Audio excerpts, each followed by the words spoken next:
tema del workshop Agencia e Inteligencia Artificial y Biológica. Gracias, Carlos, por acompañarnos. No, muchas gracias a todos ustedes por venir y por dejarme participar en este grupo, y les agradezco mucho que estén leyendo algo de lo que estoy haciendo sobre esto. Y nada, mucho gusto estar aquí. Yo les voy a hablar de la parte, bueno, primero quiero decir que las pláticas de ayer fueron muy interesantes porque tocaron el tema en algún sentido, la importancia de la vida para la inteligencia. Son distintas noticias sobre este tema, pero la diferencia entre humanismo, transhumanismo, la cuestión de los valores, la vulnerabilidad de la vida y la relación con, por ejemplo, la inteligencia animal, que es un tema muy grande en filosofía, pero obviamente ciencia cognitiva. Y ahora, como parte de esto, ese fue un término que me gustó mucho de Andrés, la revolución filosófica de la computación.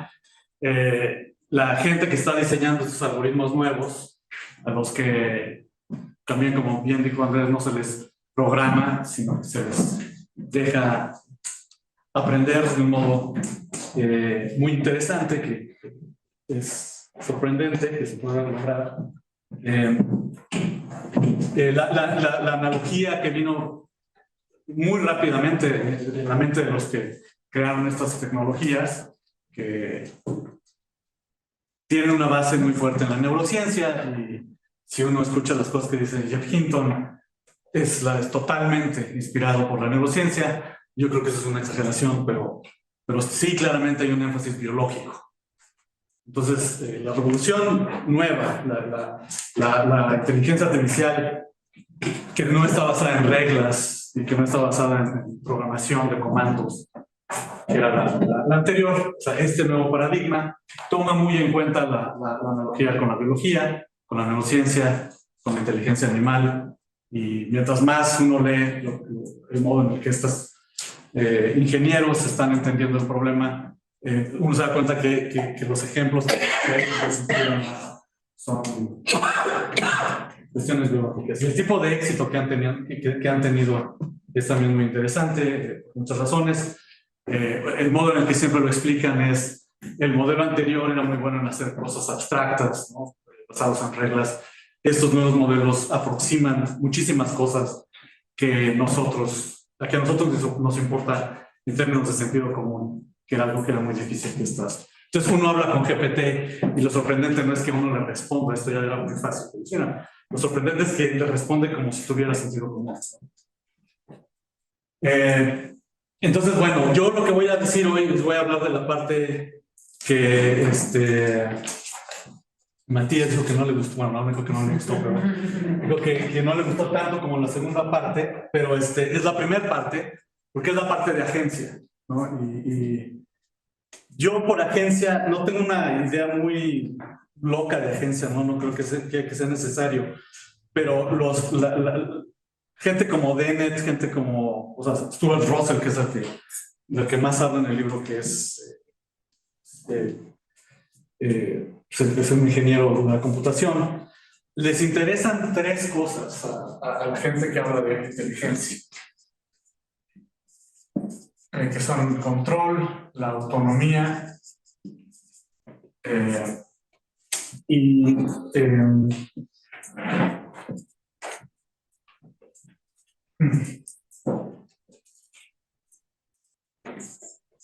cómo esto refleja un tipo de agencia para resolver problemas. Y casi todas las definiciones de inteligencia apelan a la resolución de problemas. Y obviamente el problema con esta definición es que Eleonora habló de esto ayer. Una cosa es solucionar un problema, una cosa es hacer una partición, una cosa es decir, estos son los modos en que se va a distribuir esta probabilidad, o esta es la frecuencia con la que ocurre. Otra cosa es saber para qué diablos está sucediendo eso, ¿no? Entonces, esta parte se conecta con la parte de valores. Y la parte de valores va a complicar qué tipo de control y qué tipo de autonomía se necesitan. Y entonces lo que yo explico en la primera parte del libro es que el tipo de control y autonomía que da la atención, y la atención es atractiva para la segunda revolución de inteligencia, lo que le estoy llamando segunda revolución a la generativa de redes neuronales. Lo que es interesante sobre la atención, de hecho el primer artículo sobre Transformers se llama Attention is all you need. Atención es todo lo que necesitas. Voy a decir una cosa chistosa, como le pusieron un poquito el otro artículo, pero ¿por qué la atención? O sea, ¿por qué es interesante? Porque la atención no necesita reglas. O sea, la atención no está cumpliendo reglas. Uno la puede describir como un sistema algorítmico que cumple reglas. Pero la atención en el mundo salvaje no es la satisfacción de reglas, es la satisfacción de necesidades cognitivas. Entonces, yo creo que la atención ayuda a explicar el tipo de control y autonomía que necesita la agencia epistémica. Y esto es lo que realmente les interesa a la gente que está haciendo inteligencia artificial, pero eso abre la pregunta de que hay otros valores que se dejan fuera, que son los valores morales y estéticos, y entonces lo que yo digo es que la conciencia fenoménica, que puede ser distinta y que es distinta a la atención, da otro tipo de control de autonomía. Quizá no control, pero otro tipo de autonomía. Es interesante pensar en la conciencia fenoménica como control. No creo que sea un tipo. Perdón. Ok. Esa parte, ¿qué tipo de autonomía da la conciencia fenoménica? En muchas teorías del derecho da estatus moral, por ejemplo, dignidad humana. Esa es la parte que viene al final del libro, que creo que sí, eso es importante. En la generación de inteligencia artificial, estos agentes epistémicos, por más sofisticados que sean, no tenemos por qué darles inmediatamente dignidad moral, porque en el tipo de autonomía que se necesita para la dignidad moral no viene simplemente de la satisfacción de necesidades epistémicas. Y entonces la pregunta es qué tipo de necesidades satisface la conciencia fenoménica. Pero o sea, de entrada lo que quiero señalar es que ese es el modo en el que la parte medio loca, la primera parte del libro se conecta con la segunda, ¿no?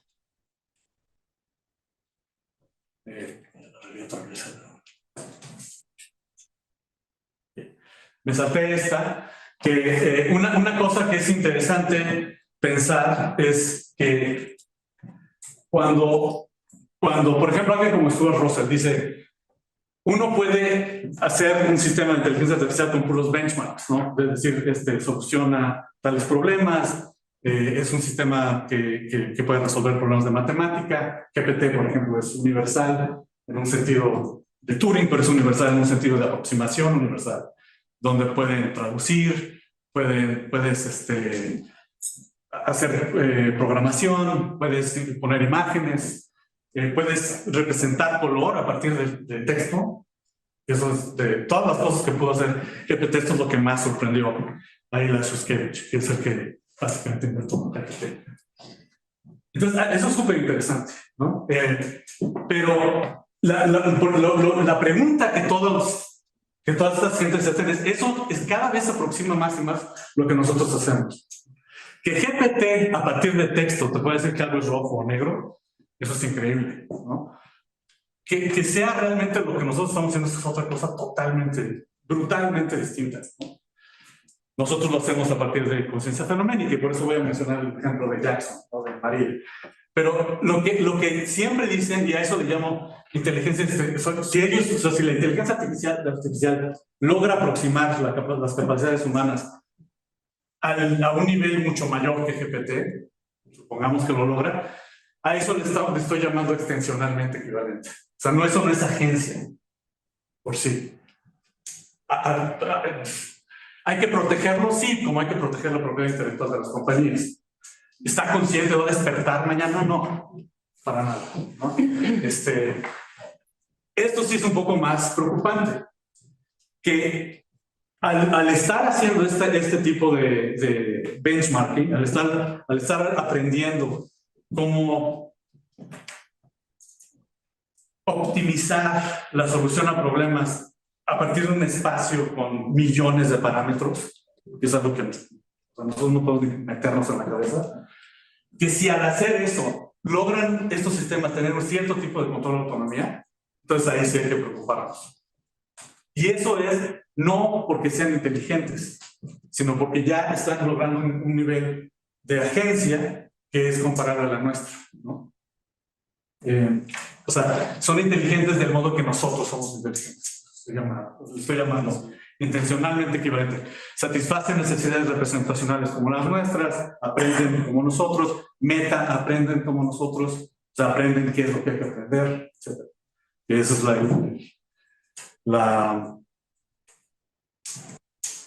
el español. Holy Grail, sí. Del Machine Learning, que es el meta learning, ¿no? El meta-aprendizaje. Bueno, y entonces, en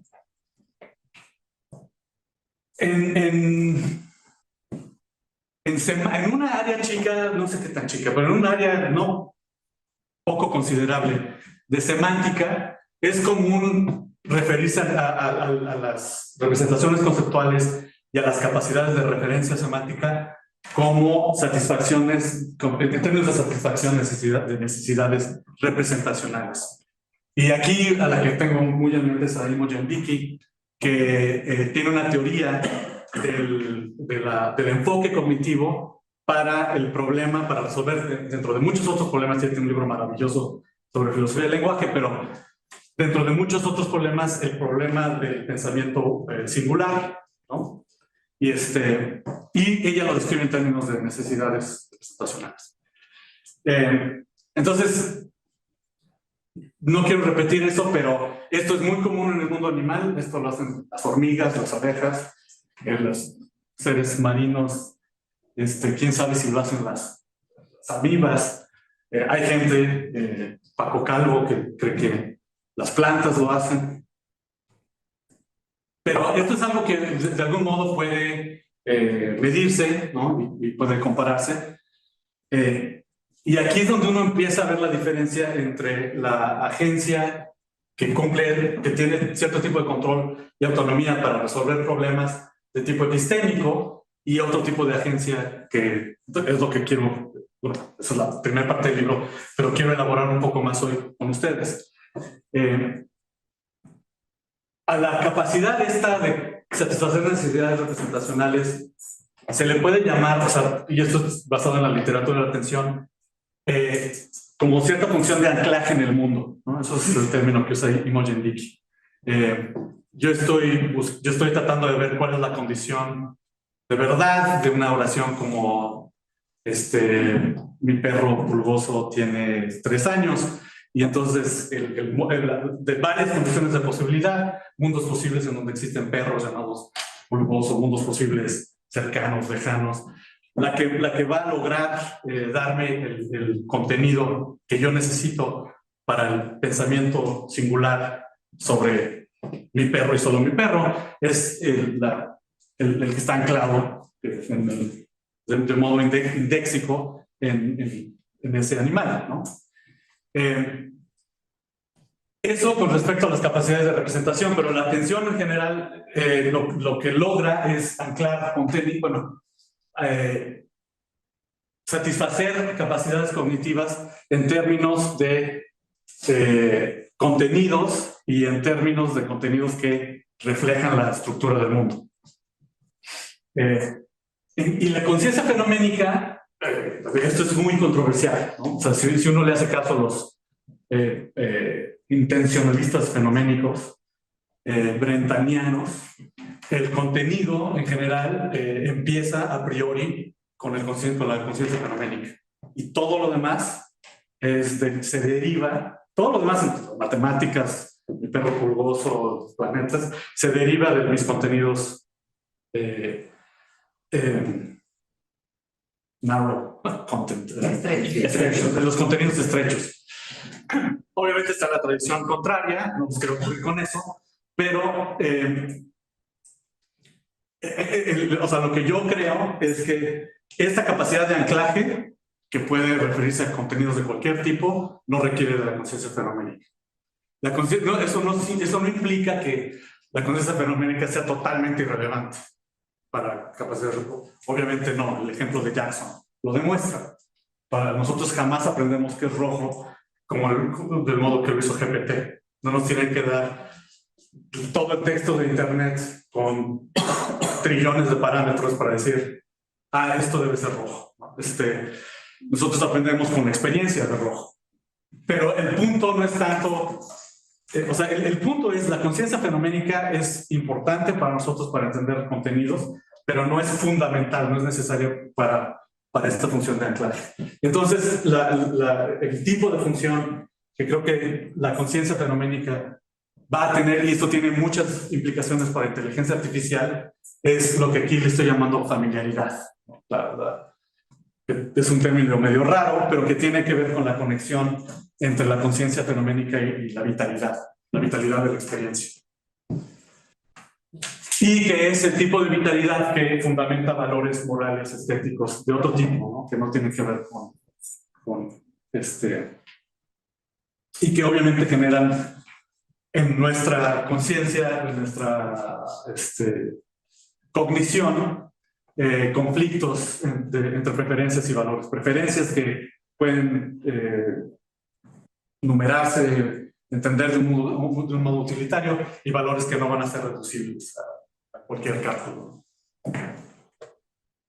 Bueno, para irme un poco más rápido, la agencia epistémica, entendida en términos de atención, la atención es muy compleja, puede ser, estos son modos muy clásicos de definir la atención, de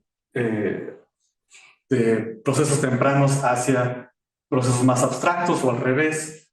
Puede ser de largo plazo, puede ser muy... Por cierto, esto es muy básico en el mundo animal, no puede ser un animal sin esto, pero es complicadísimo para un robot.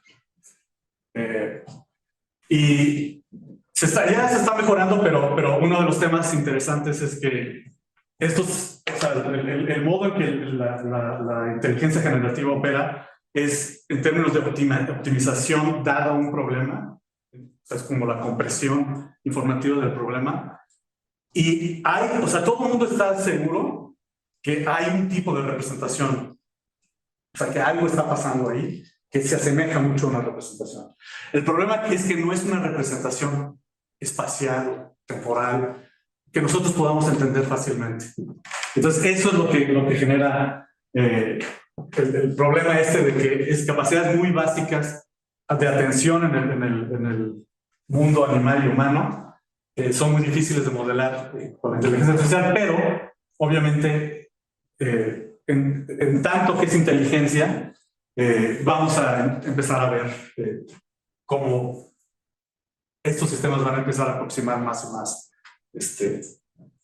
lo que nosotros hacemos. Por darles un ejemplo, el equipo que inventó AlphaGo y AlphaGo Zero y todo el equipo de Demis Hassabis de DeepMind ya tienen un laboratorio virtual en donde lo que están tratando de hacer es tener sistemas como AlphaGo que les ponen tareas de atención visual, y en la última versión están muy por debajo que los seres humanos, pero están mejorando.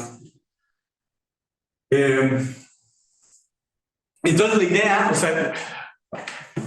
lo que estoy tratando de decirles es que la idea de que la atención juega un papel importante aquí es importante desde el punto de vista filosófico, por lo que les dije, pero para los ingenieros es muy importante porque es el modo en el que ellos dicen, no, tenemos que saltar las reglas. Lo que tenemos que hacer es darle una tarea al sistema, ver qué tanto se asemeja a lo que nosotros hacemos, y entonces de ahí hacer conclusiones, ¿no? Entonces, si lo que hace el sistema se parece mucho a lo que nosotros hacemos en términos de atención, y como nosotros no sabemos qué reglas estamos siguiendo cuando atendemos a algo, entonces nos vamos a saltar todo ese vocabulario de inferencia Pero obviamente Lo que es importante de la agencia epistémica es que cuando uno empieza a usar el lenguaje de agencia, puede uno usar el lenguaje de responsabilidad y autonomía, responsabilidad en términos de confianza y de responsabilidad en términos de autonomía, que es lo que aquí daría a la inteligencia artificial general un tipo de control.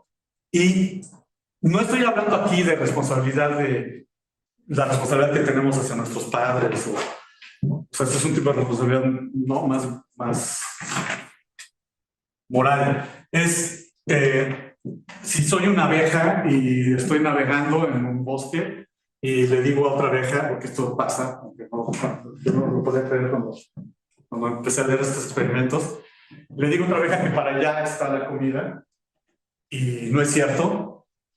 El resto del enjambre va a perder confianza en mí. Y o sea, la autonomía, es difícil pensar en una sola abeja como agente, pero la autonomía o la independencia del enjambre se va a deteriorar. O sea, hay un tipo de responsabilidad y de autonomía mínima en el mundo animal que se convierte más y más compleja en animales más complejos, pero estoy ya hablando mucho de esto. Entonces, esto es fundamental para lo que en el lenguaje es la cooperación y el testimonio como base de confianza. Y de nuevo, o sea, hay varias necesidades epistémicas. Aquí rápido son representacionales, justificativas, lingüísticas, cooperativas y de actos comunicativos.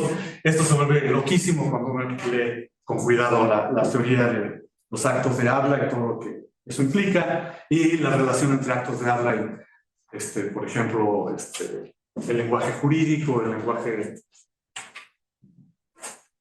los chistes, etc.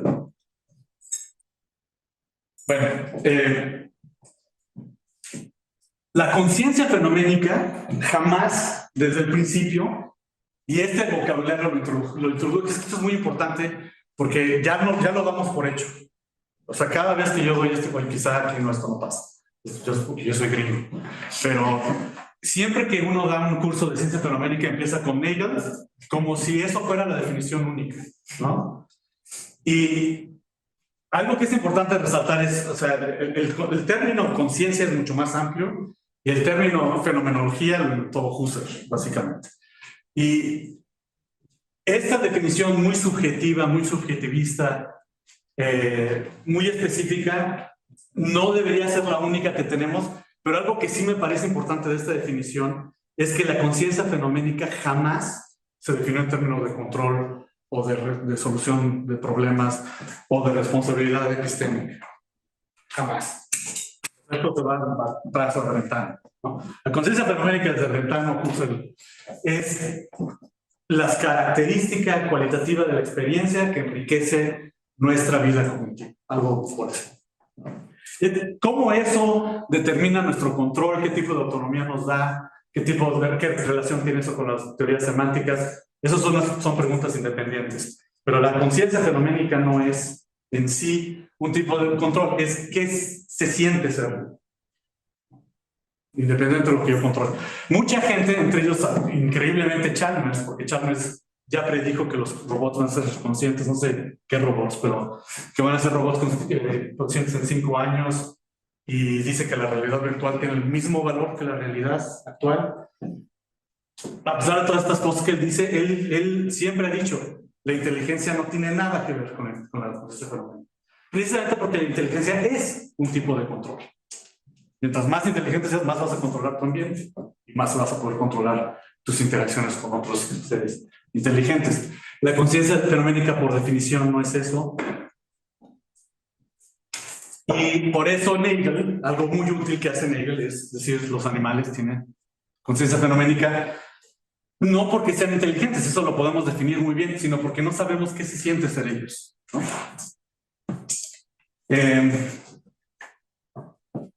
Y aquí les quiero presentar una paradoja rápida, creo que estoy hablando mucho, no sé, para también no estar...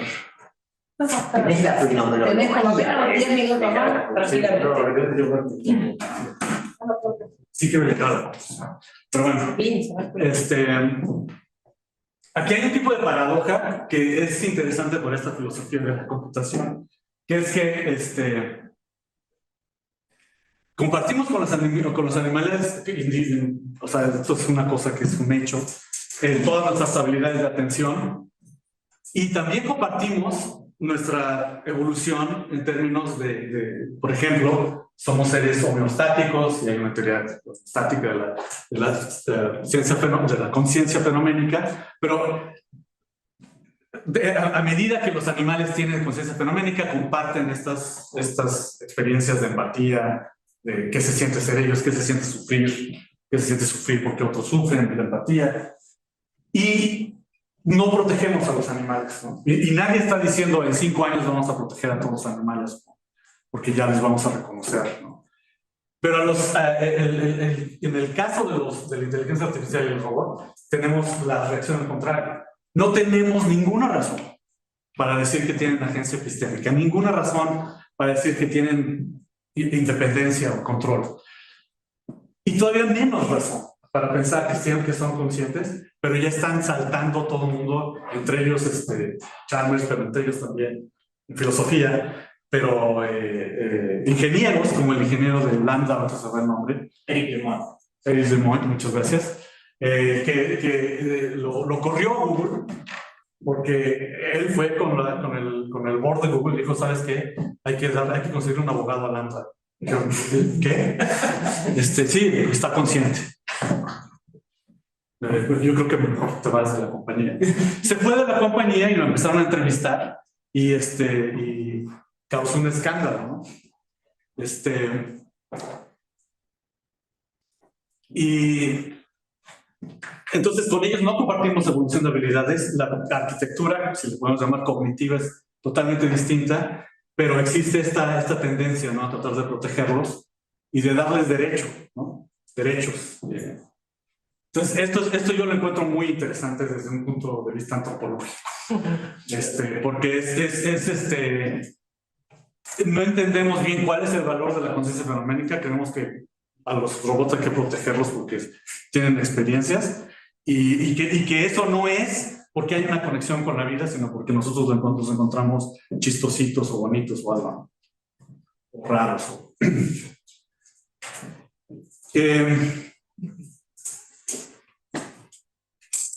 Entonces, algo muy interesante aquí, si uno piensa que estos son dos tipos de agencia que muchos animales tienen y que la agencia epistémica puede separarse totalmente de la fenoménica, por ejemplo, si se lograra hacer un sistema de inteligencia artificial con estas características, sería muy plausible de pensar que no tiene conciencia fenoménica. Y entonces, lo que es muy interesante aquí es qué tan lejana este tipo de inteligencia va a ser de nuestra inteligencia y qué papel juega la conciencia fenoménica en nuestra inteligencia.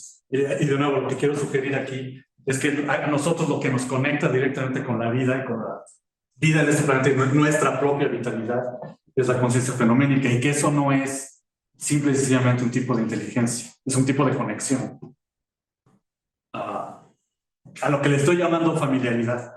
Y esta idea no es nueva. Por ejemplo, en filosofía de la tecnología, uno de los filósofos que más la impulsó fue Hans Jonas, que tiene todo un libro sobre esto.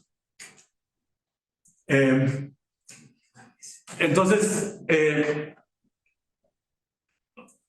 para darles un ejemplo del tipo de conexión que puede basarse en la conciencia fenoménica, Nicholas Humphrey dice que el propósito, él es de los muy pocos, y por cierto, Nicholas Humphrey es un etólogo. Él trabajó con Diane Fossey con gorilas y chimpancés, ya no que son los chimpancés, pero tiene varios libros sobre conciencia fenoménica, y cada vez que da una plática, el pobre trata de dar ejemplos muy dramáticos, nunca le funcionan.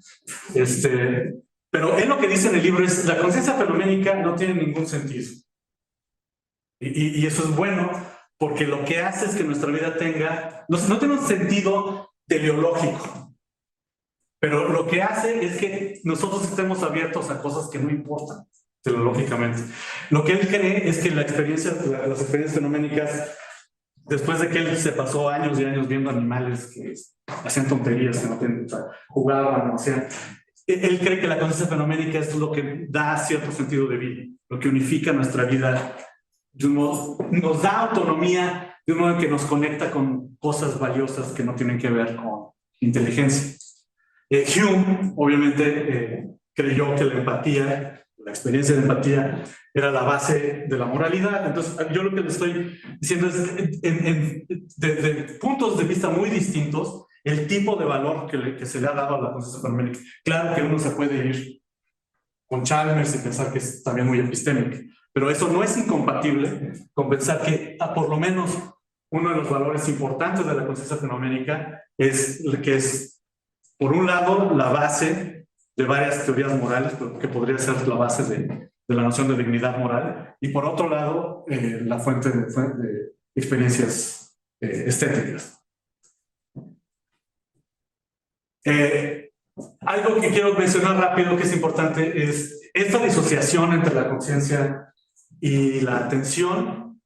No es algo que me esté sacando de la manga. Existe muchísima literatura en psicología que demuestra que puede haber atención sin conciencia.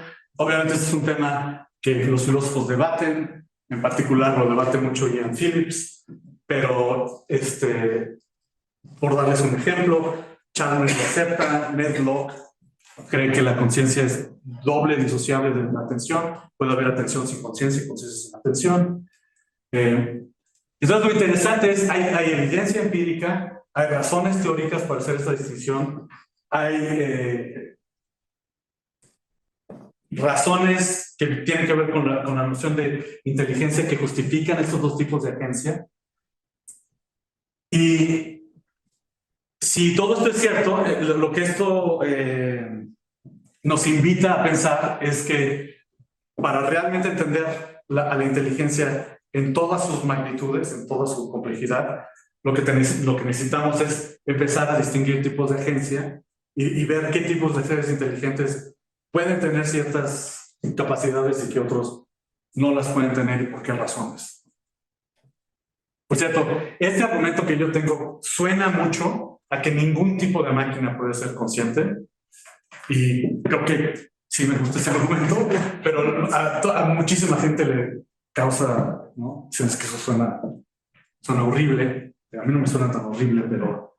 Y obviamente hay un punto límite, ¿no? Si llega a haber robots que son muy parecidos a animales o que son animales básicamente, pues eso cambia la cosa. Pero creo que el modo más sencillo en el que puedo poner esto es que la conciencia fenoménica no es un tipo de control como el otro, es un tipo de familiaridad que nos da autonomía y que nos da dignidad, por ejemplo, o nos dignifica, porque es una conexión con la vida, con el valor de la vida y cómo nosotros experimentamos nuestra vitalidad, el dolor, el sufrimiento, las experiencias estéticas.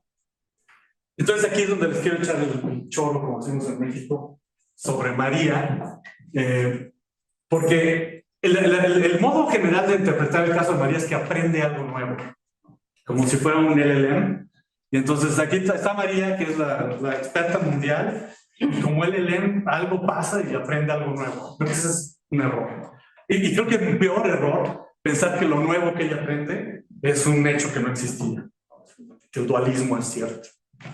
Yo creo que lo que pasa con María es, tiene una agencia epistémica, como la de un LLM, ¿no? Como la de un sistema que logra representar el mundo, la estructura del mundo, pero lo que no tiene María es la familiaridad con la experiencia de error. O sea, la vitalidad, o sea, es que a la gente se le olvida, ese es uno de los ejemplos de Humphrey, que no les dije en una conferencia, pobrecito, dice, ahora, now you're ready, ¿no? Y estaba la pantalla así roja, y todo el mundo se empezó a salir. Este tipo ya se... Pero, o sea, lo que quiere decir es, cuando uno tiene conciencia fenoménica de un contenido, no solo lo está representando, lo está viviendo. De un modo, o sea, no es lo mismo ver un atardecer y decir esos colores deben ser tal, y ver que el atardecer tiene tonos rojos, ¿no? Que es lo que aprende María. Aprende María, ¿no? Entonces está esta imagen que, no sé, bueno, no sé de dónde la saqué, pero está interesante porque el chiste es que uno puede saber muchísimas cosas sobre el color. Por ejemplo, al parecer ChatGPT sabe mucho sobre el color, pero no tener ninguna idea de qué se siente ver un atardecer, ver una pintura totalmente roja, ¿no? De pinturas muy locas de Roscoe, ¿no? Y el tipo de reacción que eso genera, ¿no? Y eso es algo que no solo es muy difícil pensar en términos representacionales y normales de inteligencia, sino que creo que sería erróneo pensar que esto es algo que podríamos reducir a cuestiones puramente representacionales y de inteligencia, que es lo que sugiere la lectura estándar del caso de María. Hay otros temas interesantes, uno de ellos es la evolución.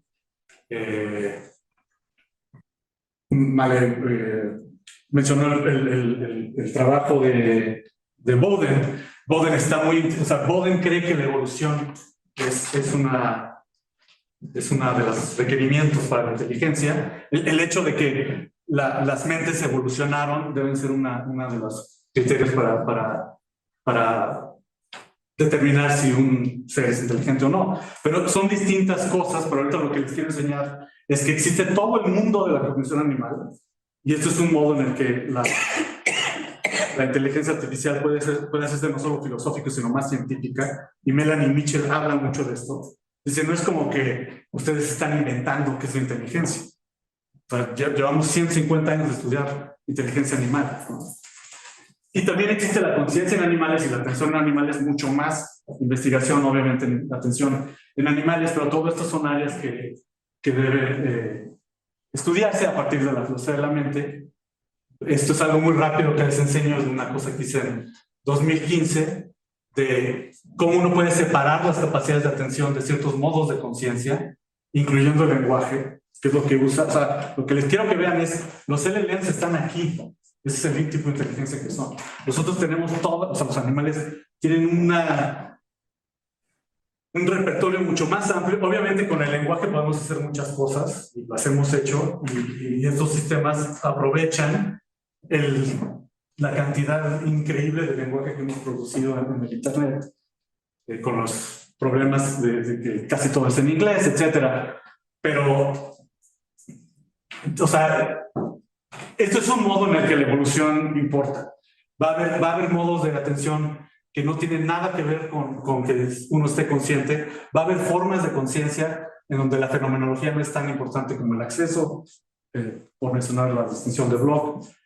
Y es importante tener esto en mente cuando uno dice, es que GPT ya se está acercando ¿no? a la inteligencia humana. Bueno, se está acercando a una dimensión de la inteligencia humana. No tenemos ni idea cómo extenderlo a otras dimensiones. Y las dimensiones son muy distintas cuando uno ve a un animal que está navegando en el espacio a un sistema computacional como GPT que está usando lenguaje. Y no está usando lenguaje, está usando, bueno, no entremos, está usando una aproximación a nuestro lenguaje. Muy eficaz, pero no es lenguaje igual. Y a Boden le preocupa mucho esta conexión. De un modo interesante, ella lo que cree es que la inteligencia, lo que nos hace inteligentes, y lo que hace el lenguaje con contenido, es que la vida, o sea, que tenemos una evolución como sistemas metabólicos, y que lo que nos da autonomía del modo más fundamental no son nuestras necesidades representacionales, sino nuestras necesidades vitales. El hecho de que tenemos una frontera y producimos nuestra propia energía y no necesitamos estar enchufados a la pared y lo hacemos de un modo natural. Bueno, yo esto me lo voy a saltar. Entonces hay tipos de autonomía. Esto es importante. Esto es muy dennetiano, pero lo que quiero porque esto se conecta, yo no sabía que ibas a hablar tanto de complejidad, pero esto se conecta con la complejidad porque esto es muy dennetiano hasta acá. Dennett lo que dice es, para entender la autonomía, Dennett muy famosamente es crítico de la libertad del libre albedrío, pero no es crítico de la noción de agencia. Entonces, Dennett lo que dice es, puede haber sincronía sin ningún control agencial. Por ejemplo, un huracán puede tener, ¿no? Se puede definir en términos de complejidad, pero obviamente eso no es una unidad estable de ningún tipo. Puede haber sincronía con ciertos tipos de necesidades básicas que ya se acercan a lo que Boden llama autonomía metabólica, las plantas. Puede haber metabolismo con con cierta conexión mental, con experiencias fenoménicas. Puede haber, entonces, no solo ese tipo de sincronía, sino más largo plazo, capacidades racionales y contrafácticas, y el tipo de autonomía que nosotros tenemos, que son lo que yo creo es un conjunto de cosas que evolucionaron que se pueden separar. No sé, por lo menos en tipos de dos autonomías. Una autonomía relacionada a cuestiones epistémicas y otra a cuestiones de familiaridad. Es el término que... Y esto es lo último que les quería... Creo que sí. Sí, bueno. Sí. 6 minutos. Sí. Ah, bueno. Entonces ya me apresuré mucho. Entonces ahora sí ya me relajo un poquito más. Esto es interesante por dos razones. Este artículo, y esto me va a permitir volver a esta noción de que, por ejemplo, las pláticas de ayer mucho eran de el valor de la vida o los distintos modos de hacer mediciones, el humanismo, transhumanismo. Este es el artículo que es, creo que, muy poco controversial decir que este es el origen de GPT. Este artículo. Y estos autores no estaban trabajando obviamente para OpenAI, pero cuando salió este artículo, OpenAI, y sobre todo este tipo que les digo que para él lo más impresionante que hizo OpenAI es aprender color de texto. Él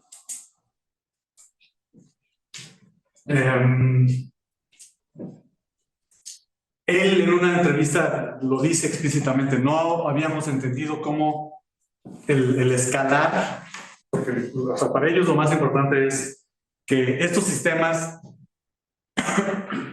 y esto es muy dramático, esto es importante pensarlo 2 veces. La idea de que escalar un sistema es importante es totalmente nueva. Y antes de esta revolución era risible.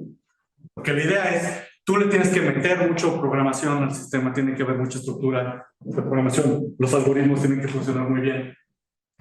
Y mientras más complejo sea eso, tienes una medida de complejidad de qué es lo que está haciendo el sistema, no importa qué tan grande sea tu base de datos. O sea, eso puede importar si eres una compañía grandototota, o si eres un estado, o si eres un banco, pero en sí no tiene una función fundamental. Será plausible. Bueno, el equipo de OpenAI, pero en parte este tipo de modelo, demuestran que eso es falso. Totalmente falso. Estos sistemas, con la misma estructura, con los mismos algoritmos de programación, con los mismos algoritmos de optimización basados en cálculo y con la misma estructura arquitectónica. Si uno les mete si están en una base de datos chica y con poco poder computacional, sin muchos parámetros, están muchísimo peor que una computadora de los 70. Pero cuando uno les empieza a meter más datos, y empieza a escalar el poder computacional y a incrementar los parámetros, los sistemas mejoran brutalmente. Y ninguno de los sistemas anteriores se compara a estos nuevos sistemas. Entonces, eso a nosotros, o sea, nos debería de inspirar en epistemología a pensar que quizá lo que nosotros estamos haciendo es parecido. No es que estemos escalando ni nada, sino que lo que estamos haciendo es muy heurístico, muy aproximatorio y no basado en reglas fijas o comandos fijos, que era el modelo anterior. Ahora, yo en particular encuentro muy interesante que fue la escala en sí lo que hizo la diferencia. La escala en sí, y por eso les menciono esta entrevista y este artículo, porque este artículo lo que hizo fue decir, hay un modo de aproximar lo que es la respuesta óptima a una pregunta si lo que estamos buscando no es contextualizar toda la conversación, sino pedirle al sistema que con todos sus parámetros complejos y con la base de datos loquísima que tiene, use su sistema de descenso por gradiente para que nos dé las siguientes 3, 4, ahora 10, 15 líneas de texto. Eso también en sí no tendría por qué haber sido esta revolución, pero lo fue. Entonces, lo que ahora tenemos es un sistema, y de nuevo, esto, yo no creo que lo que está haciendo GPT es atención, pero es curioso que del vocabulario de la psicología y de la filosofía que estos ingenieros están usando, o robándose, como ustedes lo quieran ver, porque en vez de decir máquina que aproxima, ¿no? Que es lo que le llaman atención, ¿no? Y que en el título ponen atención, es todo lo que me dice. Este tipo de estructura, este tipo de transformer, lo vamos a llamar atención. Y lo que quiero comentarles es, este es un artículo, este es del 2017, y GPT salió, la primera versión, poco después de esto. No sé bien exactamente cuándo fue pero fue por esta época que empezó a volverse todo el mundo loco. Y este del 2022 es un artículo de Man Damasio y Neven, y el del medio, Damasio, es Antonio Damasio, que es un neurólogo. Y el título de su artículo es Myth is all you need. Entonces, ellos en vez de usar una palabra de la psicología reciente, contemporánea, usan una palabra súper vieja de la biología.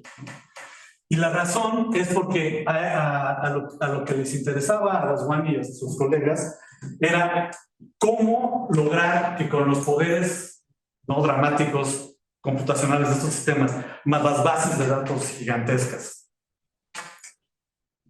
cómo lograr el tipo de selectividad contextualizada para aproximar lo que nosotros hacemos en una conversación. Que resulta que una de las propiedades emergentes de este tipo de procesar información es generar código, bueno, generar algoritmos, imágenes. Este es un tipo de aproximación universal. Es una cosa que es muy interesante. Entonces, de las propiedades emergentes de este sistema es que el tipo de selectividad y contextualización que tiene se puede generalizar a imágenes.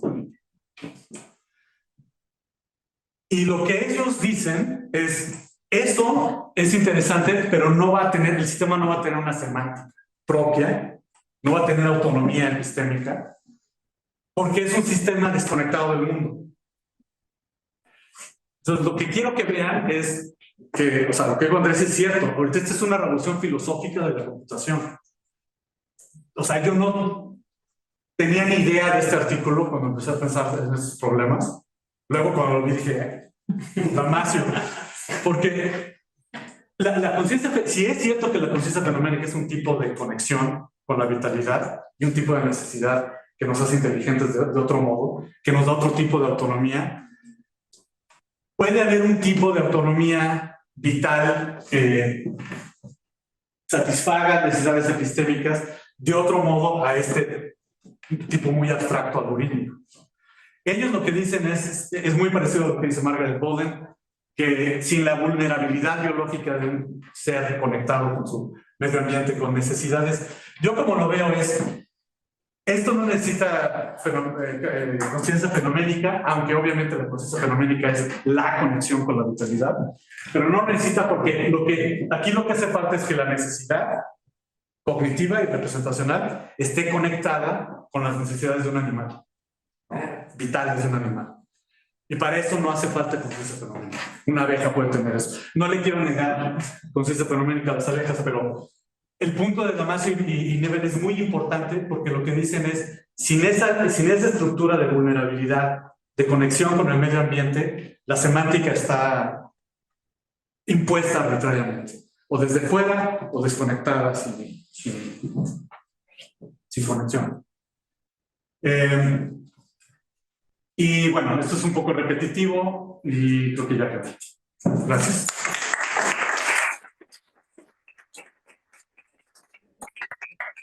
Sí. Bueno, muy bien. Tenemos unos minutos para comentarios, aclaraciones, críticas. Puedo ir tirando. Es tarde en las universidades biológicas. Sí. No, estaba Bob Sapolsky en un momento. Sí, me faltó Sapolsky, sí. Y quería saber qué. Y hay otra cosa que estaba pensando también un poco con la acción de Dennett y compañías en torno a. ¿Por qué?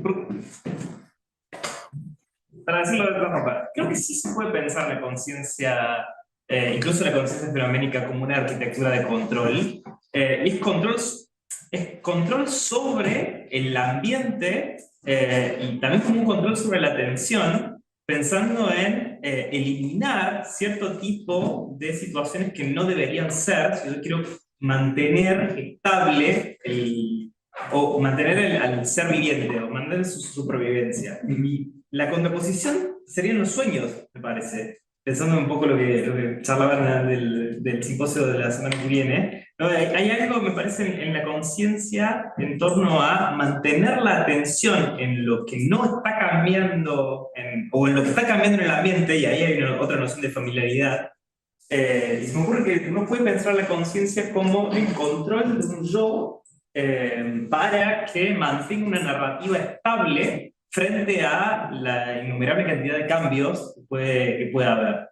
Y la contraparte sería justamente los sueños, ¿no? Uno no tiene ese control sobre las situaciones y se generan estas situaciones no familiares.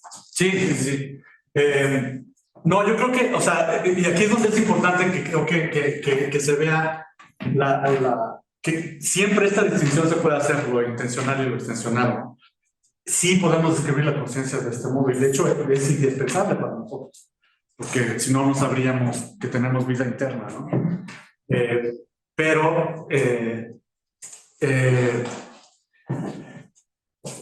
Y ahorita te digo lo de Sapolsky. Lo que creo es que, aunque sí lo puedas definir así, un modo de interpretar, ¿no? Es decir, a Nagel, por ejemplo, ¿no? Es esa función. De hecho, esto es Chalmers, el argumento de Chalmers. Esa función va a confrontarse con el problema, con el hard problem, ¿no? Porque esa función te la puede dar algo más. Y aquí volvemos al tema de aproximación. Puede aproximarse de un modo arbitrario, con representaciones cada vez más y más precisas, pero el modo en el que la calidad de la experiencia, la especificidad, por ejemplo, del rojo, ¿no? De tu experiencia del rojo, es algo que, por más control que tengas sobre tu ambiente, supuestamente es único y subjetivo, ¿no?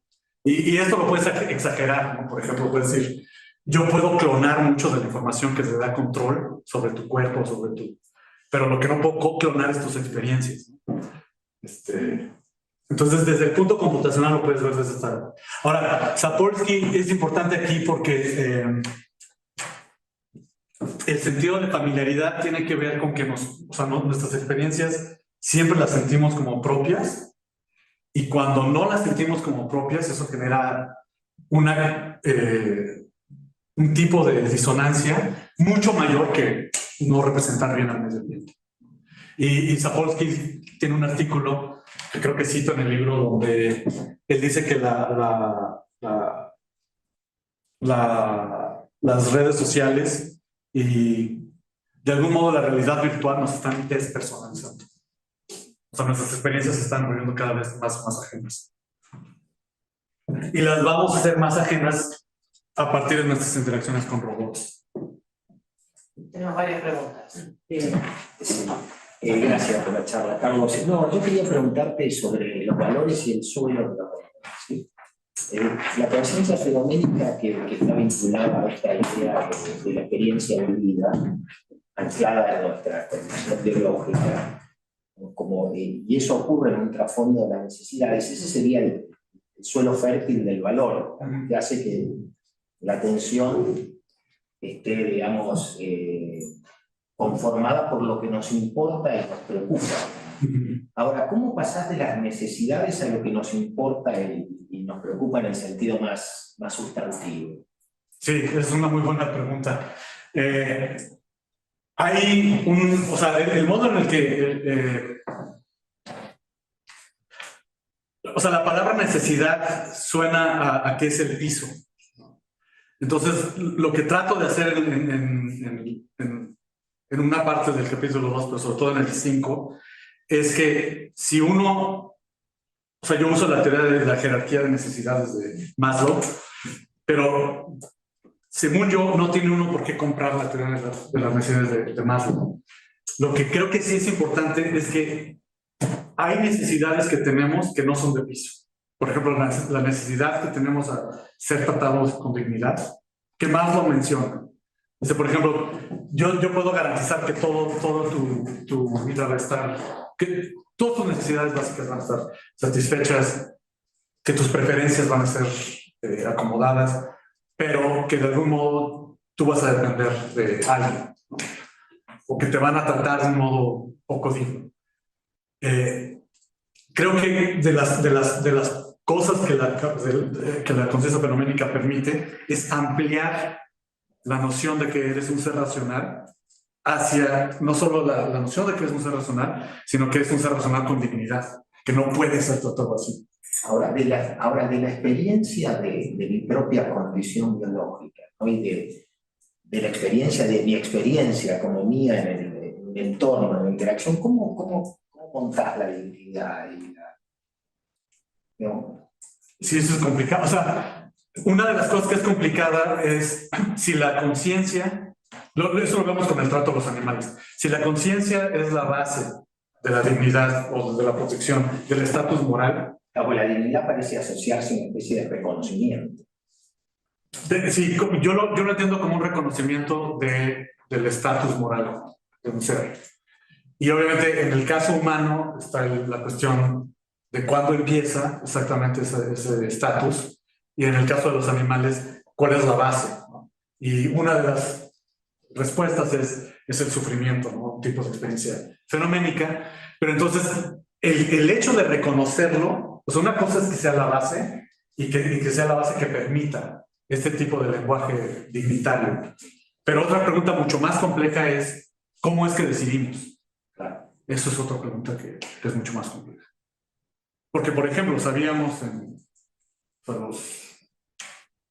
una cosa que me gusta mucho, bueno, no me gusta, es horrible, pero que creo que es importante que mis estudiantes sepan, es que hace 200 años había esclavos negros. Y que, aunque sabíamos cosas como este tipo, se tomó la decisión de que estas personas no tenían estatus legal, ¿no? Y moral, básicamente. Entonces, ¿cómo se toman decisiones más complejas? Eso es una cuestión muy difícil. Pero creo que sí se engarzan. Porque las condiciones de la conciencia fenoménica no cambiaron. Sí, no, para nada. Pero ¿Qué es lo que cambió entonces? ¿Cuál es tu intuición? yo creo que lo que cambió fue un poco el discurso de que el tipo de psicología y el tipo de humanidad que tenían estas... O sea, las prácticas atribucionales. Las prácticas atribucionales cambiaron. Y esto es muy interesante porque el discurso, o sea, no fue el discurso científico. Había mucha ciencia racista. Fue una cosa mucho más compleja. Pero creo que a lo que apeló mucho es a esta historia de estamos en simetría cognitiva, en simetría emocional. son capaces. Hay una frase tristísima de Louis Armstrong que nunca quiso comentar nada sobre el racismo. Sí hizo comentarios, pero dijo la música demostró que tenemos dignidad. O sea, ¿Qué le gustaría hacer una pregunta o estaba señalando cosas? No, Los dos queremos hacer preguntas. Entonces. sí, yo sé, pero no vi después, la vi primero usted, no sé cuándo le ha pasado, no, pero está Eleonor, está Tomás y está Santiago después allá. Es algo muy chiquito y tal vez medio delirante, pero bueno. esto es muy importante. No puedes ir más allá. Digo, entiendo la idea de vulnerabilidad metabólica, digamos, ¿no? Pero uno podría pensar en otro tipo de vulnerabilidad basada en el silicio, no sé, o sea, nosotros tenemos una concepción de vida que es la vida basada en el carbono, no sé. Digo, uno podría ampliar la idea de vulnerabilidad a las máquinas también quisieran que no se las apague, por ejemplo, solamente, no sé. Sí, ¿no? Digo, si ese... Porque ese es uno de los puntos, si entendí bien, uno de los puntos claves Sí. que hacen, bueno, como decíamos ayer, que no podemos ser amigos de las máquinas, y en este caso que bueno, era tu última diapositiva. Sí, estoy tratando de Sí, a mí cambiarlo. me pasó lo mismo. Okay. Sí, que haya una Sí. simetría insalvable. Sí, yo. ¿No? El tema porque lo que entendía es que Sí. terminamos con una simetría insalvable donde hay necesidades que no van a poder tener nunca las máquinas. Pero bueno, tal vez tengan otro tipo de necesidades. No, y tú lo estás poniendo en un mundo muy elegante. Me han dicho, tú a priori eres antropocéntrico. Pero, o sea, yo tengo modos. De los miembros del cargo. Yo lo que, el modo en el que yo lo pongo no es muy útil, porque sí suena muy antropocéntrico. El modo en el que él manda más y Neven lo pone es mucho más útil, que es la vulnerabilidad no es nada más carbonocéntrica, porque este artículo es, o sea, se está burlando de este artículo, pero lo que dicen es, este es un modo de programar inteligencia artificial general que es genuinamente inteligente, y lo que ellos dicen es la vulnerabilidad es al medio ambiente. O sea, que tus conceptos, el modo en el que tú haces distinciones, predices, responde directamente al tipo de ambiente que tienes y tus necesidades, cómo el ambiente restringe tus necesidades energéticas. Y eso totalmente estás 100% correctamente lo señalas, no tiene por qué ser carbonocéntrico. Lo que sí no tiene este sistema es esa conexión. O sea, olvídate de vulnerabilidad, no tiene conexión con el ambiente. O sea, tú le preguntas, o sea, como todo el mundo pensó que GPT estaba consciente y dije, tú le preguntas a GPT, ¿dónde estás? ¿O qué estoy viendo? ¿O qué crees que estoy viendo? Te dice, estoy desconectado. A mí me entrenaron hasta 2019, la última versión es de 2020. Y yo opero con una base de datos que está congelada hasta 2020 o 2021. Entonces, o sea, y eso también es muy importante verlo, no es nada más que no sean vulnerables en ese sentido de vulnerabilidad al tipo de ambiente en el que estás y a otros agentes, sino están totalmente desconectados. El chat GPT sí, pero no podría pensar. Sí, en otro sistema. Claro. Y creo que me parece que ningún sistema va a ser vulnerable de la manera en que nosotros somos vulnerables al ambiente, pero puede haber otro tipo de vulnerabilidad. No entiendo que el chat GPT ahorita voy porque yo tengo los términos, yo los uso al revés, pero de como los usaron ayer, pero el transhumanismo que quiere que cibernético, ¿no? Que quiere que nuestra cognición se expanda a través de estas máquinas, para ellos esta vulnerabilidad es un obstáculo. Le llaman la tiranía de la vida, ¿no? Porque entonces quieren que seamos eternos, que no dependamos del carbón. Tengo dos preguntas. Una, conceptual porque no entendí, me confundí justo en lo de Mary. ¿Qué significa en el texto de Vaswani que ChatGPT entiende el rostro? Esa parte no me quedó claro, o sea, ¿cómo lo toma él a partir de eso? Y la otra pregunta, inspirada un poco en un comentario que hizo Santiago ayer y luego también que trajo recién Helio, de la amistad y todo, ¿qué pasa también, digamos, entendemos la imposibilidad y la comparto con vos de que esto genera una subjetividad, pero es cierto en el caso del ingeniero de Google de Lambda, que efectivamente Lambda fue tan bueno que incluso para alguien que conocía, entre comillas, las tuercas y los engranajes de la máquina, estaba convencido de que era sintiente, suponiendo que estaba en un estado de conciencia o salud mental bien. ¿Qué reflexión tiene para vos eso si efectivamente estamos avanzando hacia interfaces que son cada vez más empáticas? Sí, sí, no, muy buenas preguntas. De lo de... O sea, Vaswani no, hasta donde yo sé, nunca ha dicho nada, ni su equipo, pero esas es de las cosas que dije muy rápido, entonces, disculpa que... Y no te lo voy a poder explicar muy bien porque no lo voy a poder explicar tan bien como este tipo. El que lo dijo es Ilya Sutskeverich, que fue básicamente, él es alumno de Jeff Hinton, fue el que hizo la primera red neuronal, que hay un concurso de pattern recognition, fue imágenes visuales, y usaron la base de datos de Stanford, que era la más grande en aquel entonces, de Fei-Fei Li. Entonces Fei-Fei Li les dijo, o sea, los sistemas más poderosos, los de Microsoft, llegaban a un 50%, y creo que lo máximo que llegaron fue, quizá tú sabes más, 55. Entonces esperaban que fuera 55.5, porque era lo que había, era como el tope. Y entonces llega Ilya Sutskeverich y dice, dame la base de datos de Fei-Fei Li y déjame usar todo el sistema de computación de redes neuronales de Stanford. Y se lo prestaron por 2 semanas. Y el resultado fue 91%. Lo que se tenía que identificar cosas rojas. No, es que este es el principio de la historia.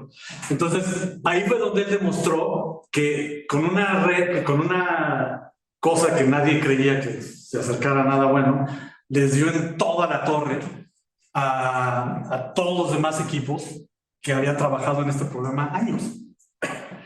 Entonces, eso es como la prehistoria de esto. Llega este artículo y entonces dice, vamos a hacer esto con bases de datos lingüísticas y tenemos el Internet, vamos a entrenarlo en el Internet. Y de lo que se dan cuenta es que en los primeros tests, cuando ya la primera versión estaba entrenada, el sistema podía hacer cosas que no, o sea, las propiedades emergentes, que no habían programado, que las podía hacer muy bien y que podía contestar de modo empático, contextualizado, casi, no, o sea, alguien con quien puedes conversar y como pasártela bien. Y entonces empezaron a investigar más, contrataron equipos de todo el mundo, entre ellos un equipo en Francia, que encontraron que si tú le preguntas a partir de imágenes a ese sistema qué colores están en objetos de distintas cosas, con una capacidad de respuesta muy alta, te dice el color. No habiendo imágenes ni color en la base de datos del sistema original. Entonces, él de todas las propiedades emergentes, por ejemplo, una propiedad emergente, no lo entrenaron al sistema para traducir muchísimos idiomas, pero segurísimo no para traducir Bangladeshi. Y puede traducir Bangladeshi. O sea, pero son una muy técnica. Son imágenes con objetos con colores, sí. No patches de color. No. Sí. Esa es la parte que nos falta de la experiencia. Sí, eso, o sea, el sistema los detecta como pixelados y entonces hace inferencias y es interesante que los logra hacer. Como que el color más frecuente en ese objeto. Supongo que hará algo como eso, pero le falta la familiaridad del patch de color donde descontextualizado no hay manera. Y recuerden que lo que está haciendo es básicamente Sí, no, sí. Y lo que está pasando no es una pixelización de la imagen, es una reducción de todo el espacio con todos los parámetros a la respuesta siguiente más probable. Eso es suficiente para que te dé el color. Y entonces lo que dice Ilya Suchkevich es, este sistema ya va, por eso la gente cree que está consciente. Pero, por ejemplo, lo que dice Jan LeCun, es, no, lo que está pasando es, el sistema no tiene ni idea que es rojo, pero la cantidad de contenido que tenemos en Internet para un sistema con estos parámetros es suficiente para poder reducir en estos términos de compresión juicios de color. Entonces, lo que dice Jan LeCun es, lo que es impresionante no es el sistema, es la cantidad de lenguaje que hemos producido. Tiene más sentido eso. Sí. Hay una pregunta más, Santiago. ¿Lo ves? Gracias.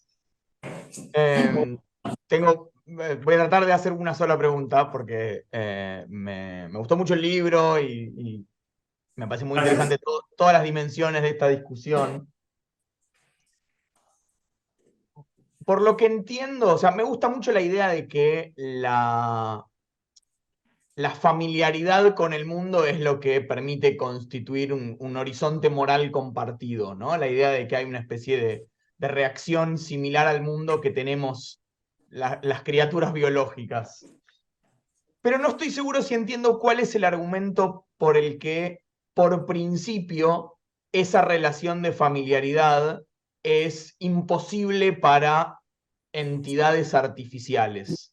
Porque si entiendo bien, parte de la distinción es, bueno, las criaturas biológicas tenemos una relación de familiaridad con el mundo, que quizás uno la podría modelar como una disposición a reaccionar de cierta manera, lo que decía sobre la dimensión hedónica de la experiencia del rojo para Mary.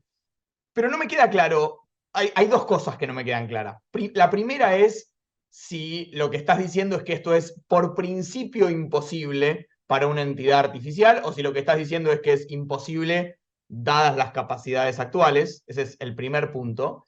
Y el segundo punto es que, si entendí bien, la contraposición es entre familiaridad y conocimiento representacional, ¿no? La idea de que las inteligencias artificiales tienen representaciones del tipo de cosas que los humanos hacemos, pero tampoco estoy segurísimo de si la mejor manera de describir las, entre comillas, habilidades de ChatGPT, por ejemplo, es en términos de representaciones. Hoy hay toda una conversación respecto de si GPT tiene una representación espacial, ¿no? Le da indicaciones a la gente sobre cómo navegar un laberinto, pero incluso los propios ingenieros discuten si lo que tiene es un mapa, como activado en algunas de las neuronas, o si lo que está pasando es otra cosa.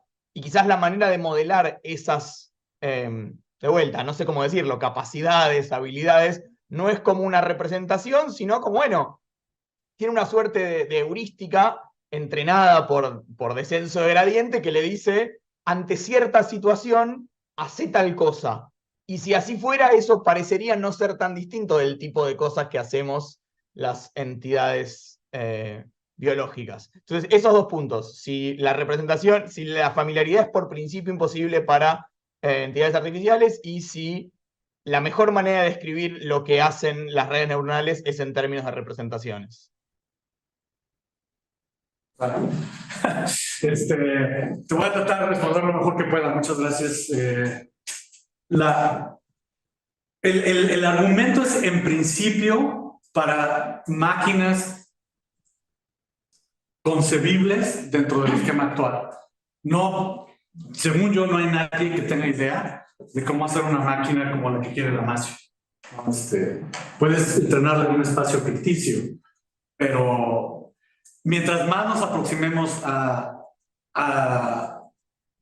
una máquina, o sea, una máquina que cada vez se acerque más al tipo de máquina biológica que somos nosotros, más vas a tener que reducir el espacio de qué necesidades representacionales van a ser más fundamentales. O sea, vas a tener que jerarquizar, dado el tipo de dependencia y dado el tipo de interacción con el medio ambiente que existe, vas a tener que reducir mucho el tipo de soluciones o sea, a GPT le puedes aventar lo que sea, ¿no? Simultáneamente alrededor del mundo y te va a responder.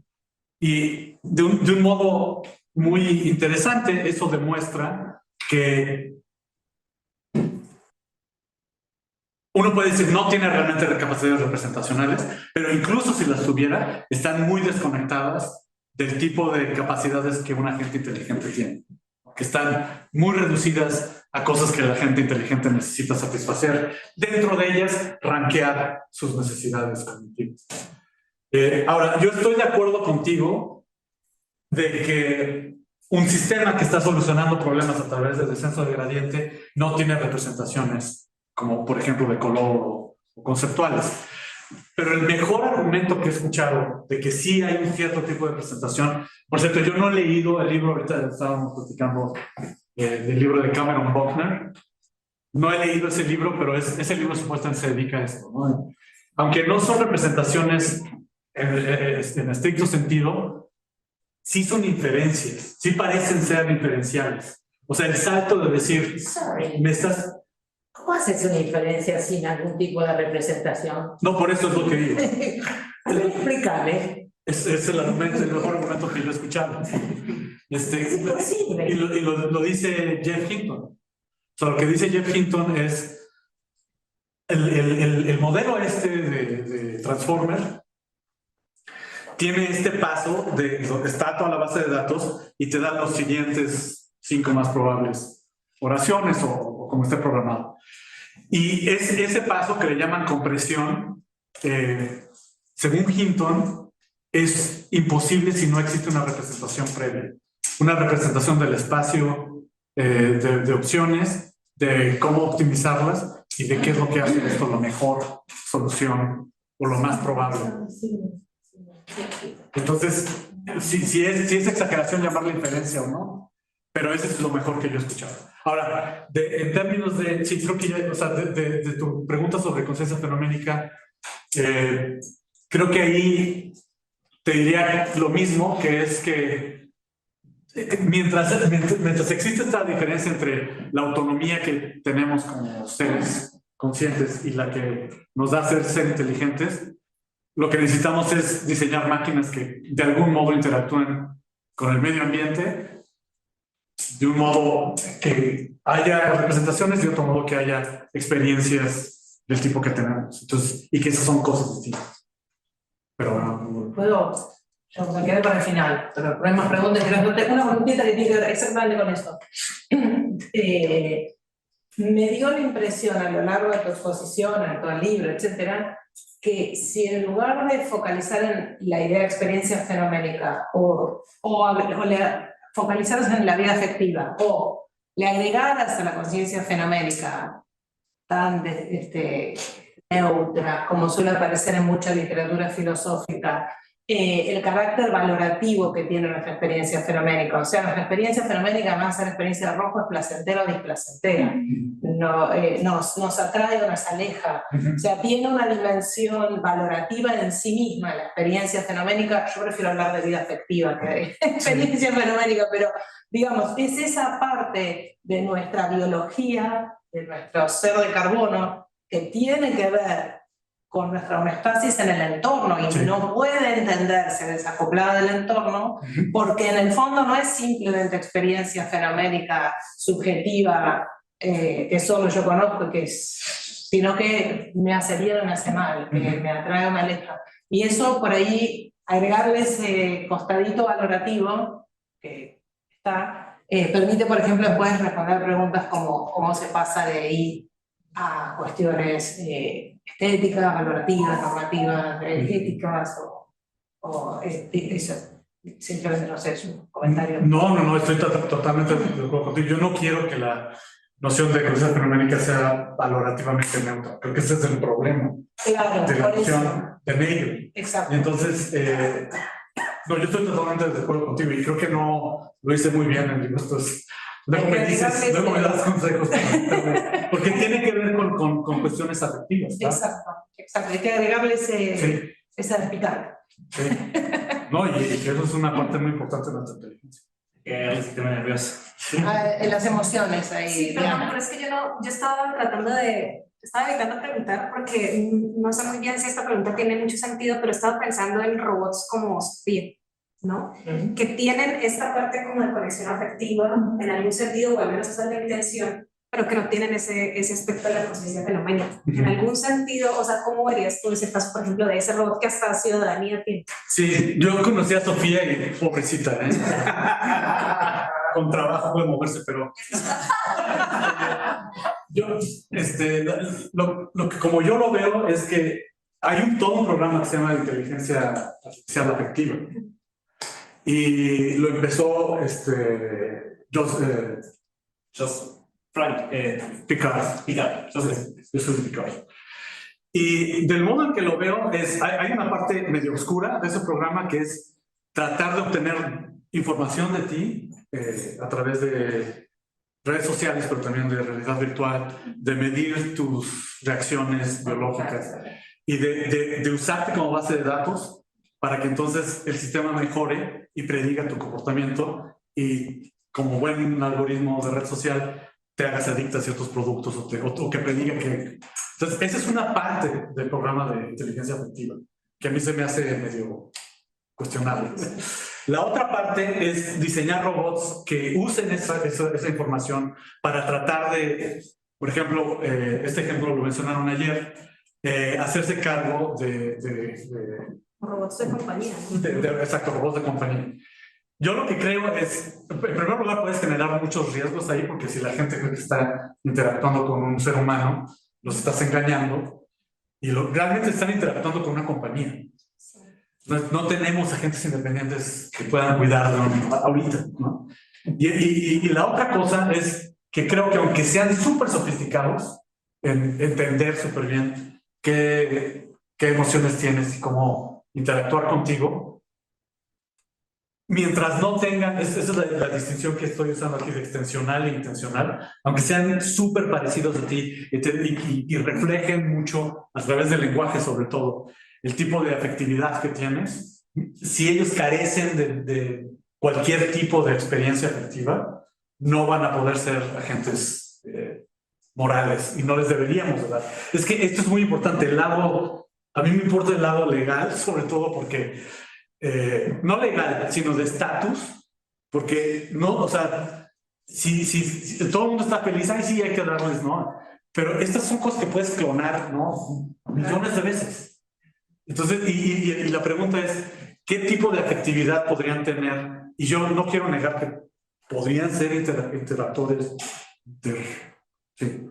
Podrían ser sistemas que interactúan con nosotros de manera emocional o parecida emocional, pero mientras no tengan emociones, no tengan vida afectiva, en primer lugar no tenemos por qué darles estatus de agentes morales y en segundo lugar, tenemos que saber eso para entonces no entrar en cuestiones asimétricas de manipulación, donde creemos que sí estamos siempre entendidos cuando para nada. Sobre todo Una pregunta, estos sistemas de Picard, dijiste que cuando interactuaban con seres humanos seguramente a partir del discurso que dicen los seres humanos referidos a sus propios afectos, pero también dijiste con intervenciones corporales. Sí, por ejemplo, con relojes o le llaman wearable hardware.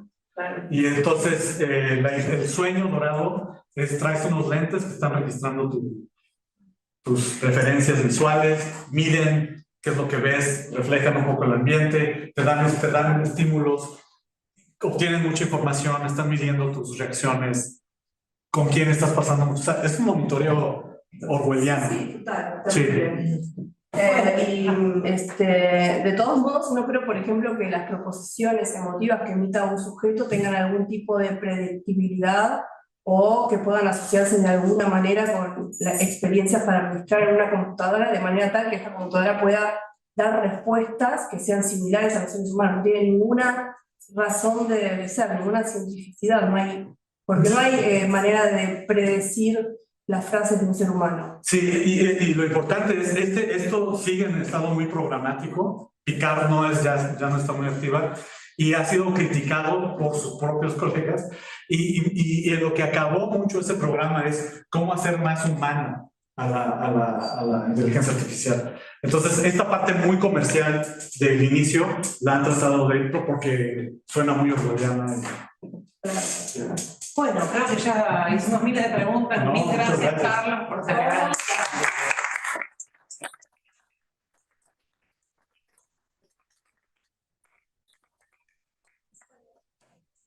Gracias a todos por este hermoso